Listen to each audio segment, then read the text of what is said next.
हैदराबाद जे मथे तबके जी family club Hyderabad Gymkhana में हालतूं संगीन थी वियूं आहिनि, जिते मुबैना तौर ते गुंडागर्दी जो वाक़ियो थियो आहे। उन सिलसिले में अञा ताईं को बि जवाबदार गिरफ़्तार न थियो आहे।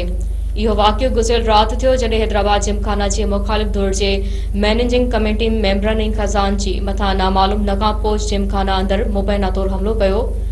जिमखाना जे जावेद जुणे जो ग्रुप सां वास्तो रखंदड़ असद जुणे जो ज़ुल्फ़िकार यूसुफ़ाणी, फरहत कमाल, शाहिद परवेज़ मेमण, फ़हीम उर्साणी, पीर बख्श राजन जिमखाना में वेठल हुआ त मुबैना तौर ते मथनि नामालूम माण्हुनि डंडनि सां हमलो करे खेनि ज़ख़्मी करे ज़बरदस्ती जिमखाना मां ॿाहिरि कढी छॾियो।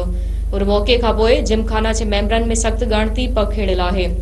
जिमखाना में जावेद जुणे जो ग्रुप ऐं संदसि मुख़ालिफ़ ग्रुप विच में चूंडनि वारे मामले तां छिकताण हलंदड़ हुई। इन वक़्तु जिमखाना जे सदर सेक्रेटरी ऐं MFC जे मेंबरनि समेत इन ग्रुप जा 6 उहिदेदार आहिनि, जॾहिं त जावेद जुणे जो ग्रुप जा खज़ानची MMC जे मेंबरनि समेत 7 उहिदेदार आहिनि।